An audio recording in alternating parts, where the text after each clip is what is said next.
মমতার বিরুদ্ধে মামলার শুনানি 21শে জুলাই হয়েছে হাইকোর্টে মামলার শুনানি। কি হয়েছে দেখুন। 21শে জুলাই সুপ্রিম কোর্টে মমতার বিরুদ্ধে মামলার শুনানি। এসএসসি নিয়ে বিতর্কিত মন্তব্য ইস্যুতে মামলা।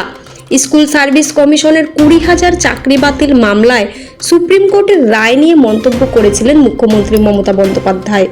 সেই বিতর্কিত মন্তব্য নিয়ে সুপ্রিম কোর্টে মমতা বন্দ্যোপাধ্যায়ের বিরুদ্ধে আদালত অবমাননার মামলার দায় হয়েছিল। সোমবার অর্থাৎ 21শে জুলাই সেই মামলার শুনানি হবে। প্রধান বিচারপতি বি.আর. গাবাইয়ের নেতৃত্বে বিচারপতি বিনোদ চন্দ্রন ও বিচারপতি এল.ভি. অঞ্জরিয়ার 3 সদস্যের বেঞ্চে এই মামলার শুনানি হবে। বেলা 11টা নাগাদ মামলার শুনানি হবে। চলতি বছর 3 এপ্রিল এসএসসি নিয়োগ দুর্নীতি মামলার রায় ঘোষণা করেছিল সুপ্রিম কোর্ট।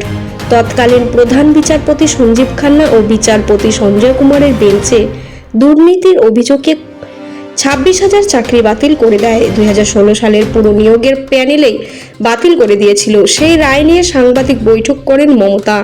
সেখানে তিনি বিতর্কিত মন্তব্যটি করেন। মমতার সেই মন্তব্য নিয়ে 24শে এপ্রিল মামলা দায়ের করা হয়েছিল। সূত্রে খবর, মামলাকারীদের তরফে গত শনিবার ওই মামলার তথ্যনথি সুপ্রিম কোর্টে জমা দেওয়া হয়েছে।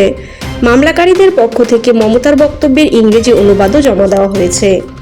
যদিও এই মামলা প্রসঙ্গে তৃণমূল সরব হয়েছে, বলেছেন এটি রাজনৈতিক উদ্দেশ্য প্রণোদিত।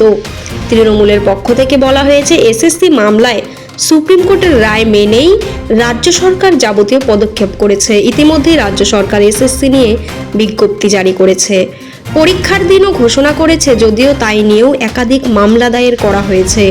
কয়েকটি মামলার শুনানি হয়েছে কলকাতা হাইকোর্টে। এরকম আরও খবর পেতে অল টাইম নিউজে চোখ রাখুন। ধন্যবাদ।